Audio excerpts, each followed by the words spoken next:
on the run, on the run. Hear them calling you and me, every son of liberty.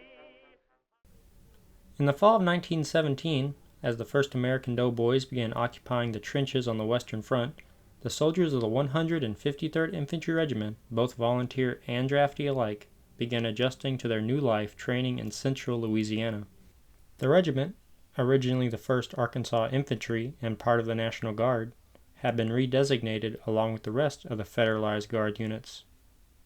Bolstered up to war strength thanks to the selective service, the 153rd trained in Louisiana for months until the orders were finally received to go to France, its men not knowing, however, that their unit would never be destined to see the front lines, becoming another casualty of the AEF's replacement system and unceremoniously gutted. But I'm getting ahead of myself. For now, let's look at the history of the regiment leading up to the war.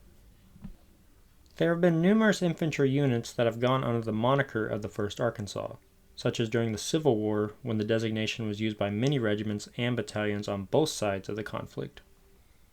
Officially, however, the regiment traces its lineage back to the 1890s, with the 1st Infantry under what was then called the Arkansas State Guard. Making up this first unit were companies such as the flashily dressed Fletcher Rifles of Little Rock and the McCarthy Light Guards, which were also based in Little Rock, who would take part in numerous drill competitions, during which they scored quite highly. During the Spanish-American War, all militia units in the state were consolidated to form the 1st and 2nd Volunteer Infantry Regiments in 1898. This had also occurred during the Civil War as well. The regiments were sent to Chickamauga in Georgia for training. However, the war ended before they could be sent to the Caribbean. Due to the many unsanitary conditions in the camps, many Arkansans died to the disease, and the 1st and 2nd Infantries were mustered out of service in October 1898 and February 1899, respectively. Following the war, as had happened with the aftermath of previous conflicts, the militia fell into disorder. In 1901, however, Governor Jeff Davis set about reorganizing the Guard, with new units being organized, including a new 1st Infantry Regiment. Over the next decade, the Guard, officially renamed the National Guard around 1907, tried desperately to survive, with the state refusing to adequately support the organization. Now, despite these setbacks, the Guard did manage to maintain 2 infantry regiments, which went through many reorganizations as the companies were transferred, disbanded, or reassigned. In the spring of 1914, just months before the outbreak of World War I, the 1st Infantry contained 771 men. The federal inspections in February to March of 1916 revealed numerous problems with the regiment, as 5 of the 12 rifle companies had their recognitions withdrawn, with 3 others being placed on probation, as well as the medical detachment. A machine gun and supply company were still in the process of being organized during this time. These defects would need to be remedied, and quickly, for on June 18, 1916, in response to growing tensions and the threat of war with Mexico, President Woodrow Wilson called out the country's entire National Guard to be sent to the border.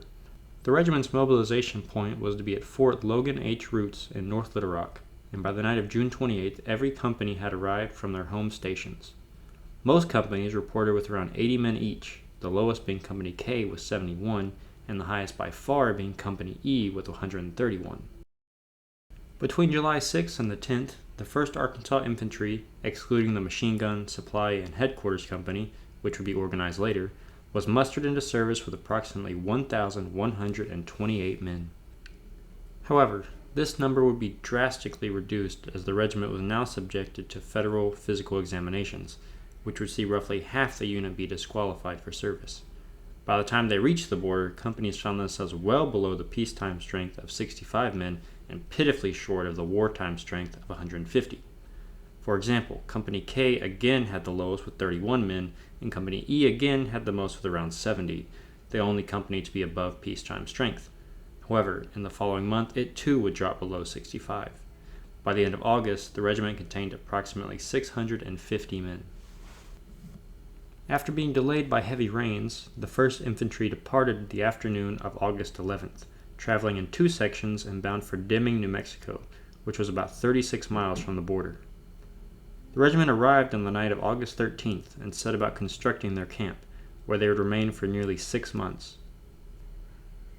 In Deming, the 1st Arkansas dealt with the heat, cold, rain, and, most striking for the Arkansans, dust storms that would cover the camp.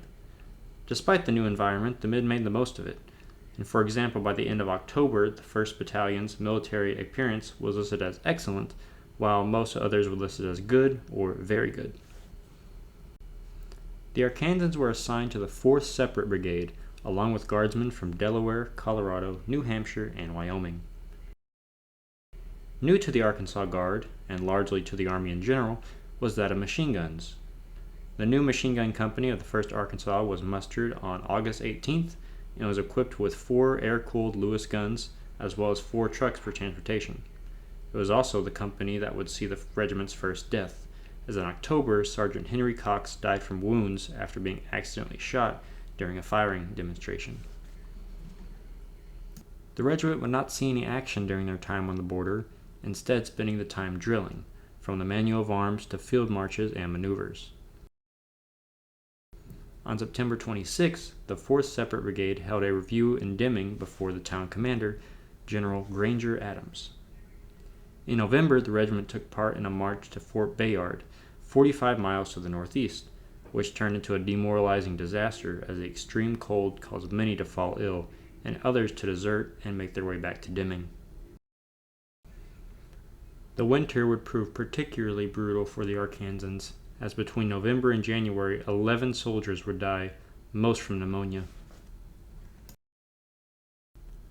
By February 1917, the threat of war with Mexico had passed, while the possibility of war with Germany seemed to be inevitable as it resumed its policy of unrestricted submarine warfare.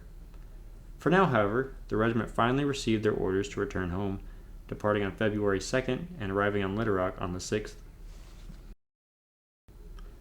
One Company A soldier, however, would not be returning with the regiment, for he decided to, of all things, threaten to kill an officer with an axe. He was sent to Fort Bliss for hard labor. Back in Little Rock, the 1st Arkansas would have to wait to be mustered out, which did not occur until February 23rd. Every company's condition was